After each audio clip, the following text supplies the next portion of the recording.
টাঙ্গাইলের রিক্সার driver.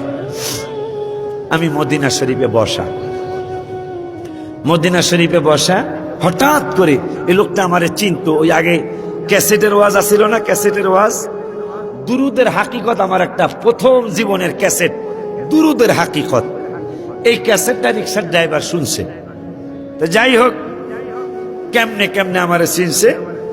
Medina শরীফে আমি বসা, রওজা শরীফের সামনে, এমত অবস্থায় রিক্সার ড্রাইভারটা পিছন থেকে এসে আমাকে জড়াইয়া ধইরা কাঁদতেছে। তা আমি চিনি নাই। আমি বললাম, আপনি কে? কয়, হুজুর আপনি আমাকে চিনেন না। আমি কই, না আমি চিনি নাই। কয়, আমার বাড়ি টাঙ্গাইল মির্জাপুর থানায়, আমি একজন রিক্সার ড্রাইভার। আমি কিছুক্ষণ তাকায় রইলাম। আপনি রিক্সার ড্রাইভার? হ্যাঁ, আমি একজন রিক্সার ড্রাইভার। আমি বললাম, আপনি কেমনে মদিনায় এসেছেন? কয়, আপনার ক্যাসেটের মধ্যে একটা গজল আমি শুনছি, মদিনায় আমায় পাগল করেছে, হায় হায় মদিনায় আমায় পাগল করেছে, হায় হায় মদিনার প্রেমেতে দেওয়ানা হয়েছে, মদিনায় আমায় পাগল করেছে।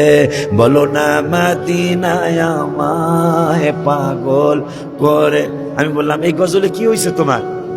আমি মনে করছি হয়তো টাকা পয়সা নাই, এই জন্য মনে হয় কাল। আমি কি করে, টাকা পয়সার সমস্যা হয়েছে? না হুজুর। আমি কই, তাইলে তুমি কেমনে মদিনা শরীফে আসলা? কেমনে তুমি আরাফাতে আসলা? কেমনে তুমি মক্কা শরীফে আসলা? তুমি টাকা পাইছো কই?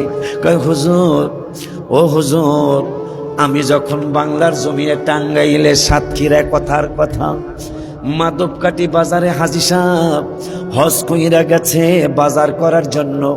হজ শেষ কইরা বাড়িতে আসছে, 1 সপ্তাহ 2 সপ্তাহ পরে হাজী সাহেব মাধবকাটি বাজারে গিয়েছে। মাধবকাটি বাজারে যাওয়ার পরে আমি হাজী সাহেবরে চিনছি।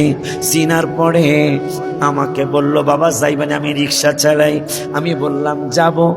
কত টাকা? আমি বললাম, আপনি হাজী সাহেব মাত্র হজ থেকে আসছেন, মাত্র মদিনা শরীফ থেকে আসছেন, আপনি ইচ্ছা করে যা দেন আমি তাই নেব। এই চিন্তা করে আমি রিক্সায় উঠাইলাম। কিন্তু ভাগ্যের নির্মম পরিহাস, আমি যখন সাতক্ষীরার থেকে রওনা করে মাধবকাটি বাজারের কাছাকাছি আসলাম, মাধবকাটি বাজারের আসতে মাঝখানের রাস্তায় আমার পেটের ব্যথা শুরু হয়ে গেল।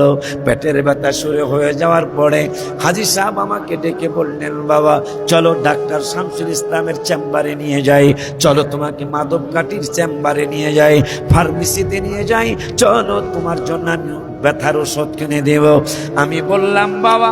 রিক্সাওয়ালা ডেকে বলে, বাবা পৃথিবীর কত ওষুধ জীবনে খাইলাম, সাতক্ষীরার ডাক্তার শামসুল ইসলামের প্রেসক্রিপশনের ওষুধ খাইলাম, কত ফার্মেসির ডাক্তারের ওষুধ খাইলাম, আজকে আমার মনে একটা ব্যথা।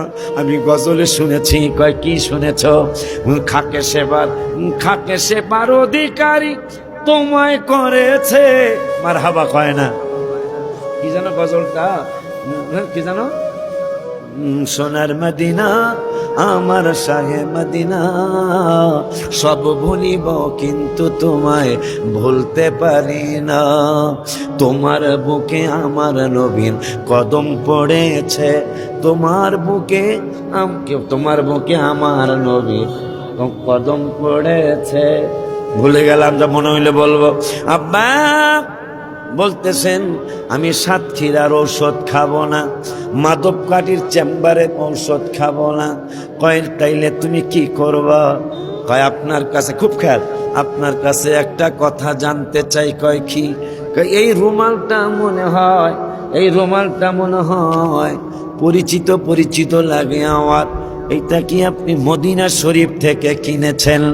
হ্যাঁ, বরকতের জন্য আমি মদিনা শরীফ থেকে এই রুমালটা আমি কিনেছি। হাজী সাহেবের মাথায় কয় এই রুমালটা ধুইছেননি? পাঞ্জাবিটা কোন জায়গার? কয় পাঞ্জাবিটাও মদিনা শরীফের। কয় তাইলে আমার একটা দাবি, যেহেতু মদিনার মাটি খাকে শেফা, মদিনার মাটি ঔষধ, এটা হাদিস শরীফে আসছে। ওগো হাজী সাহেব, এই রুমালটা যদি আপনি ধুইয়া না থাকেন, এই রুমালটা যদি আপনি ধুইয়া না থাকেন, পাঞ্জাবিটা যদি আপনি ধুইয়া না থাকেন, তাইলে একটা কাজ করেন। কয় কি কাজ করব? কয় এই রুমালটা যেহেতু আপনার মাথায় আছে, পাঞ্জাবিটা মদিনা শরীফের পাঞ্জাবি, এই পাঞ্জাবিটাও আপনার শরীর মোবারকে আছে। আমার একটা দাবি। কয় দাবিটা কি? কয় ঔষধ জীবনে বহুবার খাইছি, একটু কমে আবার আমার এই ব্যথা শুরু হয়। আজকে যেহেতু মাধবকাঠি আর সাতক্ষীরার মাঝখানের রাস্তা, আমার পেটের ব্যথা শুরু হয়েছে।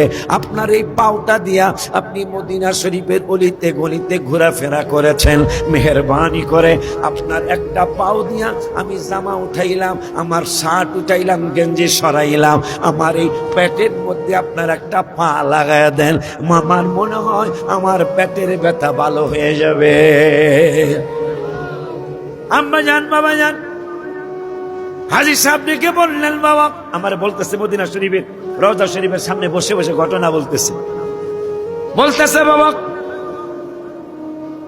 আমি মরে যাব। মানুষও জমা হয়ে গেছে অনেক, ছেলেটা দফায়া দফায়া লাফায়া লাফায়া কাঁদতেছে। মানুষ বলতেছে, হাজী সাহেব যদি ছেলেটা মারাই যায়, জীবনের শেষ ইচ্ছাটা একটু পূরণ করে নেন। যেহেতু ওর ইচ্ছা যে মদিনা শরীফ এই কদম যেহেতু লাগছে, তাইলে এই কদম আমার শরীরে রাখলে আমার ব্যথা ভালো হবে। সুবহানাল্লাহ বলেন। আব্বা জান, বাবা জান, হাজী সাহেব এটা কেমন কথা? দুরু, এটা কেমন কথা? ঠিক আছে, সরাও, শার্ট সরাও, গেঞ্জি সরাও। পেটের থেকে গেঞ্জি আর শার্ট সরাইলেন। সরানোর পরে হাজী সাহেব ডান পায়ের পাতাটা পাগলাটার পেটের মধ্যে লাগিয়ে দিল। কান্দে আর আমারে কয়, পেটের মধ্যে লাগিয়ে দিলেন। পাগলাটা একটা দৌড় মারছে, ইয়া রাসূলুল্লাহ, ইয়া রাসূলুল্লাহ বলে, আসসালাতু ওয়াসসালামু আলাইকা ইয়া সাইয়্যিদি, ইয়া রাসূলুল্লাহ বলে বলে পাগলাটায় দৌড় মারে। হাজী সাহেব দৌড়ায়, মানুষও দৌড়ায়। অনেক দূর যাওয়ার পরে হাজী সাহেব পাগলাটারে জড়ায়া ধরছে। তুমি কই যাও? আমারে কেন বাধা দিলেন? আমারে কেন বাধা দিলেন? আসসালাতু ওয়াসসালামু আলাইকা ইয়া সাইয়্যিদি, ইয়া রাসূলুল্লাহ বলতে বলতে আপনি যদি আমারে বাধা না দিতেন, আপনি যদি আমাকে বাধা না দিতেন, আপনি যদি আমাকে বাধা প্রদান না করতেন, তাইলে আমি নিয়ত করেছিলাম যতক্ষণ পর্যন্ত মদিনা শরীফে যাওয়া না হবে, ততক্ষণ পর্যন্ত আমি আমার দৌড় বন্ধ করব না। জোরে কি সুবহানাল্লাহ বলবেন না? হাজী সাহেব